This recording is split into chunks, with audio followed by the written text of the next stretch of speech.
নমস্কার। আজও একটা ভাইটাল টপিক ডিসকাস করব। অনেকেই ইনবক্সে কোশ্চেন করেছেন যে টেনেন্ট মারা গেছে 12-13 বছর আগে।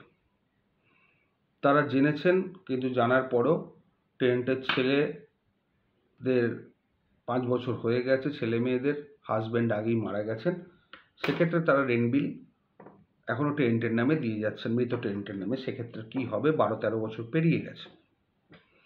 আমি তাদের একটাই অ্যাডভাইস করব যে ইমিডিয়েট রেন্ট বিল দেওয়াটা স্টপ করুন, ইমিডিয়েট। এবং ল্যান্ডলর্ডদের, টেনেন্টদের একটা চিঠি করুন, যে জিজ্ঞেস করুন যে আপনার মেন টেনেন্ট, অরিজিনাল টেনেন্ট কবে মারা গেছেন, আমাকে ইমিডিয়েট জানান।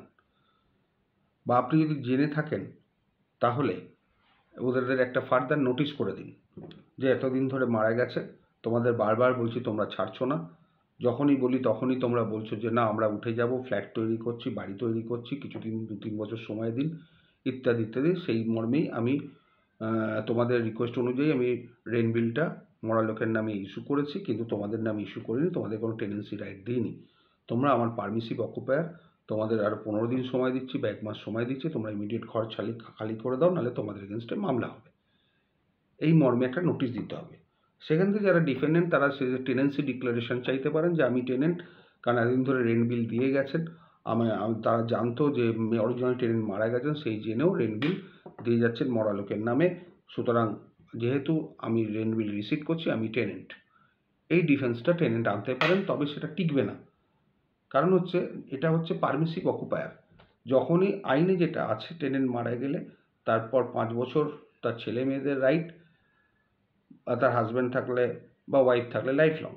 এক্ষেত্রে হাজব্যান্ড বা ওয়াইফ দুজনেই মারা গেছেন, টেনেন্টের হাজব্যান্ড বা ওয়াইফ যাই হোক, বা টেনেন্টের বাবা মা হলেও তাদের কোনো রাইট থাকছেই না, বাবা মায়ের রাইট থাকছে না, এটা কিন্তু মাথায় রাখবেন।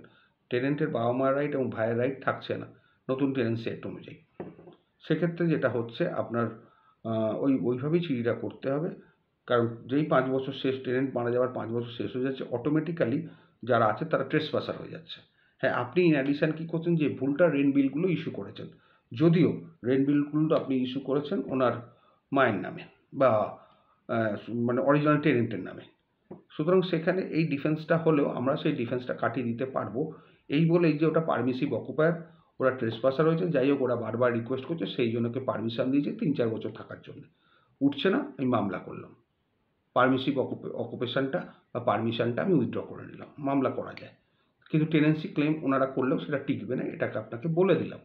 কিন্তু দয়া করে রেন্ট বিলটা ইস্যু করবেন না। আর যদি রেন্ট বিল ভুল করেও ছেলে মেয়েদের নামে ইস্যু করে থাকেন এবং যদি 5 বছর হয়ে যায়, ইমিডিয়েট স্টপ করে দিন। কিন্তু যদি সেই ছেলে মেয়েদের নামে আপনি রেন্ট বিল কন্টিনিউ করে যান, তাহলে কিন্তু সেখানে ওরা ডিফেন্স নিতেই পারে যে আমাকে ফ্রেশ টেনেন্সি দিয়ে দেওয়া হয়েছে। সেক্ষেত্রে কিন্তু অসুবিধে হবে, কারণ এই ডিফেন্সটা কাটতে একটু অসুবিধে আছে। কারণ আপনি জেনে শুনে তার রেন্ট বিল দিয়ে যাচ্ছেন এবং সেই রেন্ট বিলে 5 বছর হয়ে যাওয়ার পরও দিয়ে যাচ্ছেন, তার মানে সে একটা ট্রেসপাসারকে রেন্ট বিল দেওয়া মানে নতুন ইন্ডাকশান হয়ে গেল বলে ধরে নিতে হবে। সেক্ষেত্রে কিন্তু প্লেন্টিফদের অসুবিধে আছে, সেক্ষেত্রে কিন্তু মামলাটা বার করা একটু শক্ত আছে। তবে অসুবিধেও নেই, সেখানে আপনি একদম স্পেসিফিক রিজনেবল রিকোয়ারমেন্ট চেয়ে মামলা করুন, 2G করার দরকার নেই সেসব ক্ষেত্রে। 2G করলে অসুবিধে হতে পারে।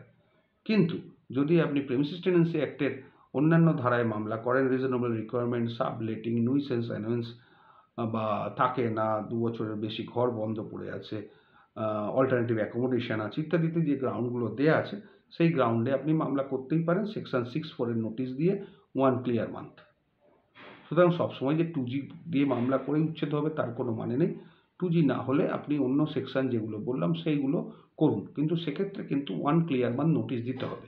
2Gর ক্ষেত্রে 1 ক্লিয়ার মান্থ নোটিশ দেওয়ার দরকার নেই। তাকে 7 দিনেরও নোটিশ দিয়ে মামলা করা যায়, 10 দিনেও করা যায়, 5 দিনেও করা যায়, 1 মাসের নোটিশ দিয়ে করা যায় বা 2 মাসেও নোটিশ দিয়ে করা যায়। নোটিশটা ম্যান্ডেটরি নয় 2G মামলার ক্ষেত্রে, বারবার বলে দিচ্ছি, দিলে ভালো হয়, কজ অফ অ্যাকশনটা টানা যাবে। কিন্তু এই নয় যে দিতেই হবে, এটা কিন্তু মাথায় রাখবেন। আর সবসময় এভিকশন যে 2Gতে করতে হবে তারও কোনো মানে নেই। এভিকশন আপনি পারমিসিভ অকুপায়ার হিসেবে ট্রিট করে তাকে এভিকশন করতে পারেন, বা ওয়েস্ট বেঙ্গল প্রেমিসিস টেনেন্সি অ্যাক্টের অন্যান্য ধারাতেও মামলা করতে পারেন। যেখানে দেখবেন কন্ট্রোভার্সি হচ্ছে যে আপনি অলরেডি রেন্ট বিল ইস্যু করে দিয়েছেন, 5 বছর হয়ে যাওয়ার পরও রেন্ট বিল চালিয়ে যাচ্ছেন, সেখানে টেনেন্ট মনে করেই কেস করে দিন। কারণ ওরা যদি এবার বলে যে না আমরা টেনেন্ট না, আমরা ট্রেসপাসার্স, তাহলে কোনো অসুবিধা নেই, মামলাটা চালিয়ে যান। যদি মামলা ডিসমিসড হয় পরের মামলাতে আপনি দিতে যাবেন ওই কারণে। তখন আর টেনেন্ট বলতে পারবে না যে ট্রেসপাসার নই আমরা টেনেন্ট, কারণ একবার ডিফেন্স টেকেন আপ হলে পরের বার সেই ডিফেন্স আর চেঞ্জ করা যাবে না। আশা করি বোঝাতে পারলাম। এই প্রবলেম কিন্তু ঘরে ঘরে আছে, অনেকে না জেনে রেন্ট বিল ইস্যু করে যাচ্ছেন, পরে যখন সব জানতে পারছেন বা আমার কাছেও অনেকে আসেন তখন তারা মাথায় হাত দিয়ে দিচ্ছেন। মাথায় হাত দেওয়ার কিছু নেই, তার জন্য আলাদা প্রভিশন আছে, সেই প্রভিশন অনুযায়ী মামলা করুন, আপনি ঘর পাবেন। তবে সময়, ধৈর্য, অর্থ, বারবার আমি প্রত্যেককে বলি 3টে জিনিস। আর্থিক যে ক্ষমতা সেটা থাকতে হবে, সময় থাকতে হবে, ধৈর্য থাকতে হবে, তবেই কিন্তু আপনি মামলা জিতবেন। নালে কিন্তু মাঝপথে ফ্রাস্ট্রেটেড হয়ে যাবেন, কেন হচ্ছে না, কেন হলো না, আমার উকিলবাবু খারাপ, উকিলবাবু পারছে না, উকিলবাবু ভালোভাবে করছে না, উকিলবাবুকে তাড়া দিচ্ছে, উকিল শুনছে না। এরকম করলে কিন্তু হবে না। উকিলরা সবসময় চেষ্টা করে তার ক্লায়েন্টের যাতে ভালো হয়, তার ক্লায়েন্টের যাতে রিলিফ করে দেওয়া যায়, এটা উকিলদের কাজ।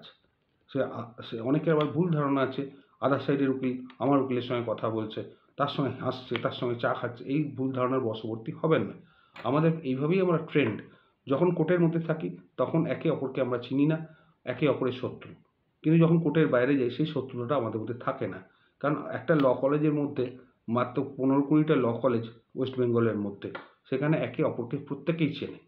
এবার মামলা চলাকালীন কেউ কাউকে 1 ইঞ্চি জমি ছাড়ে না, কিন্তু মামলা যখন শেষ হয়ে যায় তখন তারা নিজেদের মধ্যে গাল গল্প, ইয়ার্কি আড্ডা করতেই পারে, চা খেতেই পারে, একসঙ্গে খেতেই পারে। তার মানে এই নয় যে আপনার উকিল খারাপ হয়ে গেল বা অপর পক্ষের উকিল শেয়ানা হয়ে গেল। এগুলো কিন্তু ভাববেন না, এগুলো উকিলদের ওপরই ছেড়ে দিন। আপনার শুধু দেখার দায়িত্ব আপনার মামলাটা ঠিকঠাক হচ্ছে কিনা।